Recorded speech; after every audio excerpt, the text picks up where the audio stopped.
Last night, a drone hit RAF Akrotiri in Cyprus.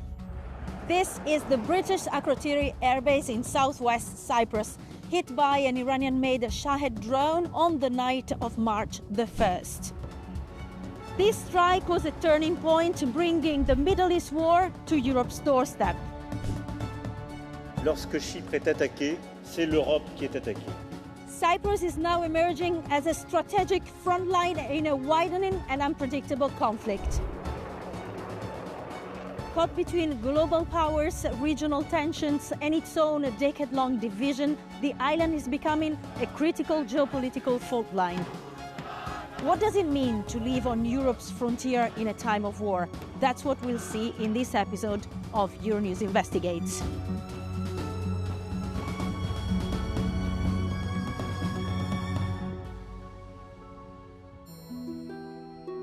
The two British bases in Cyprus are more than lines on a map. These sovereign British bases are not only surrounded by protected wild landscapes, but also by villages where residents have grown used to the constant roar of jets, international patrols, and the reality of living on the edge of a volatile region. The island's position is crucial. Around 100 kilometers from Syria, 180 from Lebanon, and just over 200 kilometers from Israel. Iran is 1,000 kilometers away. I'm entering the British sovereign base area of Akrotiri. What you have to know is that the British sovereign territory is far bigger than the perimeter of the base itself, stretching across 9 communities, home to around 40,000 people. Akrotiri is the main village right next to the base and with a strong connection to it.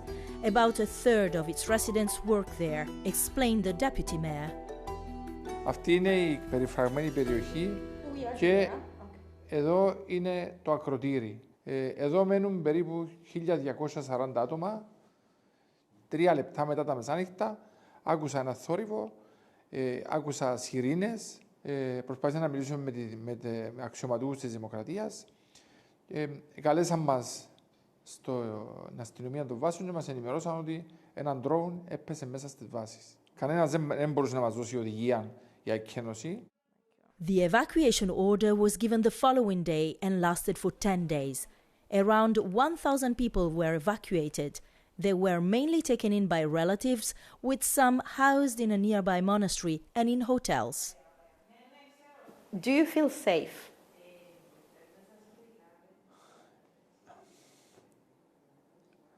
I don't know if I am ready to answer this, αλλά πιστεύω ότι με τα τόσα αμυντικά μέσα που υπάρχουν γύρω μας είναι πολύ δύσκολο να ξεφύγει κάτι να έρθει προς τις βάσεις. Cyprus, which currently holds the rotating presidency of the Council of the European Union, is not a NATO member and relies on allies for its defense. The UK has allowed the US to use its bases in the country for defensive operations. After the drone attack, France, Italy, Spain and the Netherlands deployed naval assets. Greece also sent military support. A month later, when I visited, the drone attack seemed almost forgotten. There were no warships in sight and fewer warplanes in the sky. The war in the Middle East and the drone attack became something people don't want to talk about. Τίποτε δεν αλλάξε. Η ζωή συνεχίζεται κανονικότατα. Τίποτε. Και τώρα κάθε λίγο κοιτάζω τον ουρανό, πάρτι κανένα που ποτέ. Αντί να ξυμαστεί. What officials call an isolated incident revealed some deficiencies. As the mayor of Kurion explains, the Republic of Cyprus has no authority to evacuate or take any civil safety measures in almost 60% of his municipality, including Akrotiri, as it's part of the sovereign base areas administered by Britain. I believe what the attack showed was that nobody was ready, especially the sovereign bases. There are no contingency plans and evacuation plans in the SPA. What is the general feeling about these bases? We believe that things should start to change and actually get a clearer sense on whose authorities to do what especially with regards to the civil defense issue. I'm the only mayor in Cyprus that has to deal with two different legislations and basically two different governments. But the attack also exposed a deeper controversy. Would you say these British bases are a threat? After the incident last month, people are starting to change their mind and feeling that having a base right next to us and that gets involved so much in the Middle East crisis that's happening over and over again, it's becoming a threat to the country. The two British bases of Akrotiri and Dekelia cover around 200 square kilometers, about 3% of Cyprus' territory. They were retained when Cyprus gained independence from Britain in 1960. The right-wing Cypriot government has raised questions about the future of the bases after the drone strike, with the issue remaining a long-standing source of political friction. Actress, TV presenter and activist Melanie Stelio is among public figures who see the British bases as a legacy of colonialism. She is speaking out ahead of the May parliamentary elections, where she is a candidate for the left-wing AKEL alliance. Over 56% of the population of Cyprus don't want the bases to be here anymore. We're not sending our soldiers there, but we're giving Cyprus as a permanent aircraft carrier for the United States of America and any other power that wants to use us, including the bases, including RAF Akrotiri. We're enabling them. We're giving them our facilities to bomb other countries. So how is that exactly creating peace? The Cypriot Ministers of Defense and Foreign Affairs declined my request to comment on the future of the bases and on key geopolitical issues. The focus instead appears to be on reassurance, with the economy, especially tourism, as a priority. This key sector, which accounts for around 12% of GDP, is very vulnerable to external shocks like conflict. Industry leaders say the response to the drone attack was excessive. Unjustly so, has been created a big noise out of the incident. It has been augmented as a newsworthy event, which was not so. It was one remote incident, and there was an overreaction from all over the world that Cyprus is in a war zone, which, as you can see yourself, Cyprus remains a very peaceful, safe, and friendly destination. There are also several countries that have issued heightened warnings for visiting Cyprus.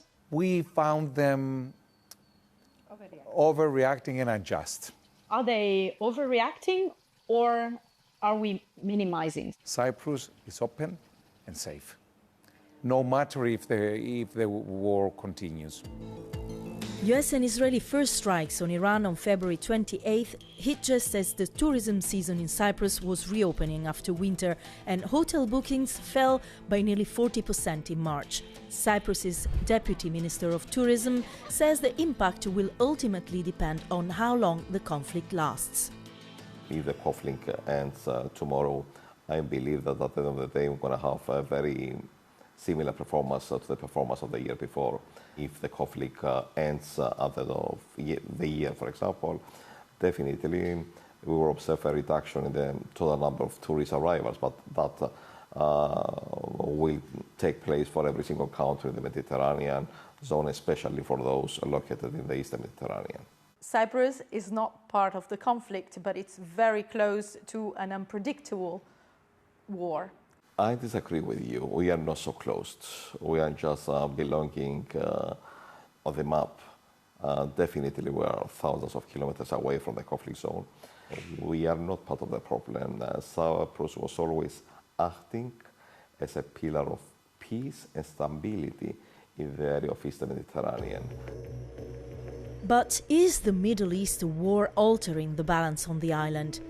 Divided since Turkey's 1974 invasion, triggered by a Greek-backed coup pushing for union with Greece, the island remains split between the internationally recognized EU member Republic of Cyprus in the south and the self-declared Turkish Republic of Northern Cyprus, recognized only by Turkey.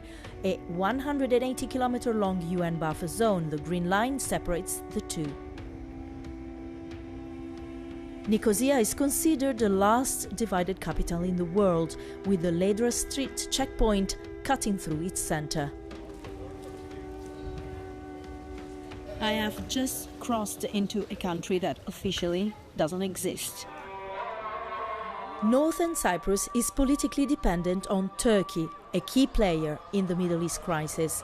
After EU countries deployed military assets in the south, Ankara responded by sending F-16 fighter jets to the north, sparking controversy. I raised this issue with the self-declared Turkish Cypriot administration. Under the gaze of Atatürk, the father of modern Turkey, I sat down with the hardline nationalist foreign minister. Even his title doesn't officially exist, and it felt like stepping into a 3D history book. Why did you receive these several F-16? To show to the world and to the Greek Cypriots that Turkish Cypriots enjoy the support and security of the motherland, Turkey. We are not going to allow the balance, the military balance established on the island since 1974 to be changed. If the Greek Cypriots do anything to upset this military balance on the island, then it is our right and Turkey's right to make sure that this balance is restored. Around 40,000 Turkish troops are stationed in northern Cyprus. The Greek Cypriot side wants them withdrawn, but the Turkish Cypriot side insists they guarantee protection until a peace settlement is reached. Formal negotiations have been stalled since 2017. So is this conflict widening the gap between the north and the south? Obviously, the Turkish Cypriot people, they are coming more aware that there is no well-meaning policies of the Greek Cypriots that respect Turkish Cypriot rights, Turkish Cypriot entity, Turkish Cypriot sovereignty. Nationalists still hold a majority in the so-called parliament, but their views are losing consensus, and a left-wing opposition leader won the October 2025 presidential election. Even so, analysts say the current regional crisis could make reunification less likely anytime soon. The most obvious outcome would be a deepening of the separation because people will become entrenched in their own sides. So it's unlikely that, that people would leap to the other side as a result of the conflict unless there was something pushing them there. So unless the UN steps in and says, okay, helping to solve the Cyprus conflict could help us solve other regional issues, but I have a feeling that the United Nations is rather distracted at the moment and probably is not going to be interested enough to take up that opportunity. Besides the military build-up and geopolitics, the island is also shaped by communities that fled conflicts. Many Israelis and Lebanese have relocated here in search of peace and stability. In Limassol, I met an Israeli Jewish restaurant owner. He arrived in 2022 fleeing violence 1 year before the Hamas terrorist attacks, a traumatic event that prompted many more Israelis to seek refuge here. He complained about graffiti that appeared near his business. It was terrorist attack next to us, so we flee to Cyprus. It's close to home, and it's feel like Israel. Do you want to go back? No. Why? There is no stress here. Everything here, siga, siga. What is it, siga, siga? Slowly. Okay. So what do you think about what's happening in the Middle East at the moment? We are witnesses to history. The Jewish nation is saving the world from the terror regime in Iran. And with God's help, we will finish them and the world will be a better place. What about the international laws? But Israeli attacked both Lebanon and Iran. We are eliminating this threat one and for all. The same thing we are doing with Iran, and the same thing we did with Hamas. It was a threat. They invaded Israel in October 7, 2023. Does this justify killing civilians? We didn't start this war. No, but we never but did this justify to kill We civilians? never start the war. We just finishing it. Like this restaurant owner, a great majority of Israeli Jews, 78%, continue to support the month-long war on Iran and Lebanon, according to recent polls. In Israel, only a minority are opposed to Prime Minister Benjamin Netanyahu and the war. Avishai, a retired professor of political science, is among them. He lived and taught in Cyprus for 10 years and now visits as a tourist. My position is against the government and against the war. There are children in Gaza, having been through what they've been in the last 2 years. I can't see them growing up without hatred. I see the children growing up in Israel with their fears, with the prospect of serving in wars and wars and wars for the rest of their lives. I was 6 when Israel was founded, and when I went to first year in school, we were in shelters and in bombs, and I'm now 85 and I'm in shelters and bombs. How do you feel about the fact that your opposition is still a minority in Israel? The minority is not always a minority, and there is a hope for change. At the time of editing my report in mid-April, more than 2,000 people had been killed in Lebanon. What are numbers to the wider public can be family or friends to the Lebanese diaspora. In Cyprus, many of the 20,000 people of Lebanese descent watch the news with horror and worry. Some are still trying to put their lives back together and keep the pain at bay. I grew up in Lebanon. Besides the war, I had a great childhood, and the beauty of Lebanon is inside me. It's my country, it's my people, and wherever I go, it stays with me. The Lebanese people are resilient, but now, if you ask any Lebanese, they don't want to be resilient anymore. They are tired. We are all tired.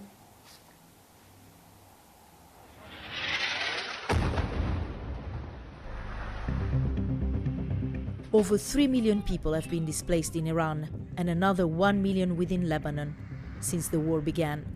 Humanitarian agencies warn of a potential refugee crisis. In Cyprus, the authorities say they remain vigilant, despite the country not having seen large waves of refugees so far.